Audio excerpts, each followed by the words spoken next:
Përshëndetje të nderuar miqtë e mi, përshëndetje të dashur ndjekës. Ja ku po ritakohemi sërish me mua Tirona Lili në kanalin Monitor TV. Do të flasim pak për banorin e ri, i cili ka hyrë në Big Brother VIP Kosova. Do të flasim pikërisht për Xhenetën.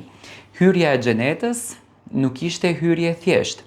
Ishte hyrje për të gjitha ato komentimet që në fakt janë bërë lartë edhe poshtë në rrjetet sociale. Për mos pastërtin, për mos rregullin, për pislikun që e kishte kapluar atë shtëpi. Xheneta, sipas vllaut të madh, teksa banorët nuk e din, duhet të qëndrojë 24 orë brenda asaj shtëpie. 24 orë me një mision shumë të veçantë për rregullin e të gjithë shtëpisë, domethënë për t'i vënë gjërat në një farë forme në vi. Por banorja e cila e zbuloi këtë detajin dhe që në fakt është stratege në lojë, është Alba.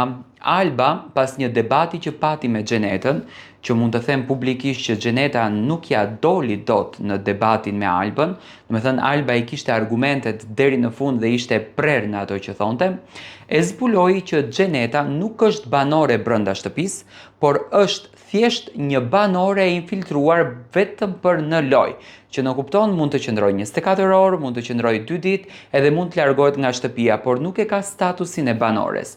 Xheneta ishte pak si e drejt për drejt, por e pash që kishte edhe një lloj inati, le ta them, kundër drejt Albës, duke ja thënë gjërat në pa dhe duke akuzuar. Por ajo që banorët arritën të kuptojnë, domethënë e pash zgjuarsinë e Ygertës në këtë moment, e kuptoi që Xheneta ka hyrë për të mbrojtur në një farë mënyre Elionën dhe këtë gjë arritën banorët brenda në shtëpi ta kuptojnë.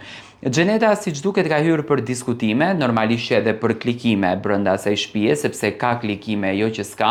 Menjëherë ishte fokusi te Xheneta, e kanë bërë që të jetë më në fokus Big Brotheri se ndoshta pati një rënje këtë kohën e fundit, sepse tashmë shkojmë drejt paksimit të banorëve në shtëpi dhe normal është që të mos ketë dinamika, por gjithsesi debati me Albën mendoj që e nxori keq Xhenetën. Si e keni parë ju?